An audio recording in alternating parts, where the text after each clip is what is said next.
Friends, तो कैसे हैं आप सब लोग। आई होप कि सब बढ़िया होंगे। तो स्वागत है आज का इस मोस्ट इम्पोर्टेंट क्लास में, जो कि है भारतीय संविधान भाग 9 से जुड़े 15 क्वेश्चंस। तो आज हम इस में देखने वाले हैं, तो शुरू से लेकर अंत तक ज़रूर बने रहिए और साथ ही साथ बेल आइकन को भी दबा लीजिए, जिससे ये मतलब कोई सा भी वीडियो डलते ही सबसे पहले आपको वीडियो मिले, है ना। तो चलिए बिना देरी करते हुए फर्स्ट क्वेश्चन की ओर बढ़ते हैं। और इस टाइप के क्वेश्चन भाग 9 में देखने को मिलेंगे, आप देख सकते हो। ठीक है, चलिए स्टार्ट करते हैं फर्स्ट क्वेश्चन। फर्स्ट क्वेश्चन, राज्य की वित्त व्यवस्था किस भाग में है। तो यह हमारा हो जाएगा भाग 9 में। ठीक है, इसके कुछ पॉइंट्स देखते हैं। इसमें राज्य के राजस्व और व्यय के नियम तय है। ठीक है, केंद्र और राज्यों के वित्तीय संबंध भी स्पष्ट है। थर्ड पॉइंट इस राज्य की आर्थिक स्वायत्तता स्वायत्तता सुनिश्चित होती है। ठीक है, अगला क्वेश्चन देखते हैं। क्वेश्चन नंबर 2, भाग 9 में कितने अनुच्छेद है। तो 266 से 300। ठीक है, कुल 35 अनुच्छेद इस भाग में है। ठीक है, राजस्व, बजट और वित्तीय प्रबंधन का विवरण भाग 9 में किया गया है। ठीक है, और संघीय संतुलन बनाए रखने में भी यह मदद करती है। कौन सा भाग? भाग 9। ठीक है, क्वेश्चन नंबर अगला क्वेश्चन नंबर 3, राज्य खजाना किस अनुच्छेद में है। तो इसका आंसर हो जाएगा अनुच्छेद 266। ठीक है, राज्य का खजाना सभी धनराशियों का केंद्र है। ठीक है, राज्य सरकार के सभी राजस्व और व्यय इसी खजाने के नियंत्रित होते हैं। थर्ड पॉइंट इज बजट और वित्तीय योजना इसी पर आधारित होती है। किस पर आधारित होते हैं? 266 अनुच्छेद में। ठीक है, अगला देखते हैं क्वेश्चन नंबर 4, राज्य द्वारा कराधान की शक्ति किस अनुच्छेद में है। तो अनुच्छेद नंबर 265।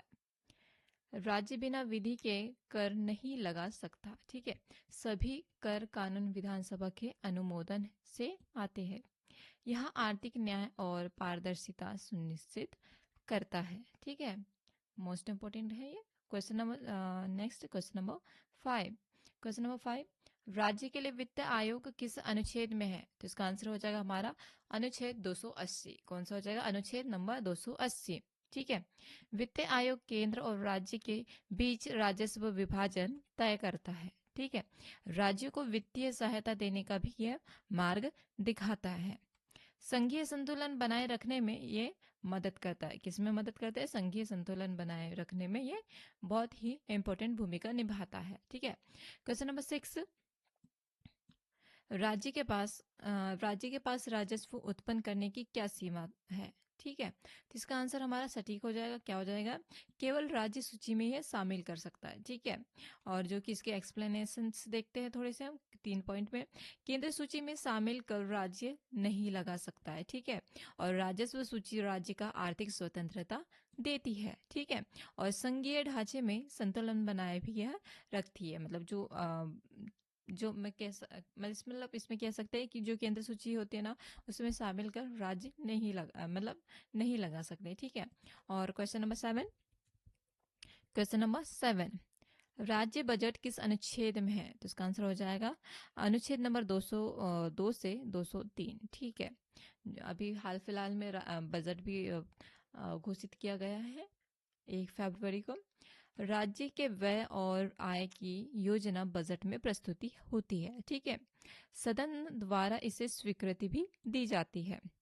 यह वित्तीय अनुशासन सुनिश्चित करता है। ठीक है, क्या करता है? वित्तीय अनुशासन सुनिश्चित करता है। क्वेश्चन नंबर 8, गैर संपत्ति कराधान का उदाहरण क्या है। तो इसका आंसर हो जाएगा बिक्री कर, मॉल उद्योग जैसे टैक्स। ठीक है, मॉल से और या उद्योग से टैक्स लेना। ठीक है, राज्य अपनी सूची में तय करों से राजस्व उत्पन्न करता है। ठीक है, कराधान के बिना राज्य का प्रशासन असंभव है। सामान्य आर्थिक गतिविधियों पर लागू होता है। किसमें होता है? सामान्य गतिविधियों पर यह लागू होता है। क्वेश्चन नंबर नेक्स्ट देखते हैं। क्वेश्चन नंबर 9, राज्य और केंद्र के वित्तीय संबंध किस अनुच्छेद में है। तो इसका आंसर हो जाएगा अनुच्छेद 268 से 293। इसमें कर संग्रह, राजस्व साझेदारी और वित्तीय सहायता तय है। ठीक है, राज्यों के अधिकारों और केंद्र के नियंत्रण को संतुलन बनाए रखा गया है। ठीक है, संघीय ढांचे में यह महत्वपूर्ण है। ठीक है, ये मोस्ट इंपोर्टेंट है, जरूर याद रखिए। क्वेश्चन नंबर 10, राज्य निधि क्या है? स्टेट फंड क्या है? ठीक है, इसका आंसर हो जाएगा सभी राजस्व और अनुदान का संग्रह। ठीक है, कुछ पॉइंट्स देखते हैं। राज्य की सभी धनराशि इसमें जमा होती है। खर्च केवल विधानसभा द्वारा स्वीकृत बजट से किया जाता है। वित्तीय अनुशासन बनाए रखने में भी यह मोस्ट इम्पोर्टेंट भूमिका निभाता है। ठीक है, अगला क्वेश्चन देखते हैं। क्वेश्चन नंबर 11, आपातकाल में राज्य की वित्तीय शक्ति क्या होती है? तो सीमित होती है, जो कि केंद्र अधिक शक्तिशाली होती है। ठीक है, राष्ट्रीय आपातकाल में केंद्र राज्य की वित्तीय योजना पर नियंत्रण यह कर सकता है। ठीक है, राज्य की स्वायत्तता अस्थायी रूप से सीमित होती है। ठीक है, संघीय संतुलन बनाए रखने की यहाँ महत्वपूर्ण प्रक्रिया भी है। क्वेश्चन नंबर 12 देखते हैं। क्वेश्चन नंबर 12, अनुच्छेद 282 किससे संबंधित है? क्वेश्चन नंबर 12, अनुच्छेद 282 किससे संबंधित है? तो इसका आंसर हो जाएगा केंद्र और राज्य के बीच वित्तीय सहायता। ठीक है, यह अनुच्छेद वित्तीय सहायता देने और साझा परियोजना के लिए प्रावधान करता है। ठीक है, राज्यों का बजट में मदद भी मिलती है। ठीक है, असमान आर्थिक विकास को कम करने का यह एक महत्वपूर्ण साधन भी है। ठीक है, क्वेश्चन नंबर 13, राज्य करों की निगरानी कौन करता है? इसका आंसर हो जाएगा राज्य वित्त विभाग और विधानसभा। ठीक है, इस कुछ एक्सप्लेनेशन देखते हैं। कर संग्रह और व्यय की समीक्षा विधानसभा करती है। राज्य वित्त विभाग प्रशासनिक नियंत्रण करता है। ठीक है, पारदर्शिता और जवाबदेही सुनिश्चित भी यही होती है। क्या होता है? पारदर्शिता और जो जवाबदेही होती है वो भी सुनिश्चित होती है। ठीक है, क्वेश्चन नंबर 14 देखते हैं।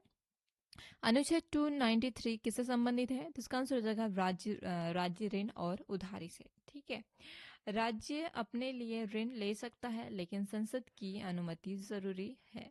ठीक है, जरूरी राज्य ऋण संबंधों का नियम स्पष्ट करता है। ठीक है, आर्थिक अनुशासन बनाए रखना इसका उद्देश्य है। क्वेश्चन नंबर 15, राज्य वित्तीय नियम क्यों महत्वपूर्ण है? आर्थिक स्थिरता और अनुशासन के लिए। राज्यों के राजस्व और व्यय पर नियंत्रण जरूरी है। सेकंड पॉइंट इज अनुशासनहीन वित्तीय प्रबंधन से आर्थिक संकट आ सकता है। ठीक है, ये मोस्ट इंपोर्टेंट है, जरूर याद रखिए। और संघीय संतुलन बनाए रखना भी ये आवश्यक है। तो ये हो गया हमारे भाग 9 से रिलेटेड मोस्ट इंपोर्टेंट 15 क्वेश्चंस। तो चलिए आज की वीडियो हम यहीं समाप्त करते हैं और मिलते हैं नेक्स्ट वीडियो में। तब तक के लिए थैंक यू सो मच। जय हिंद, जय भारत।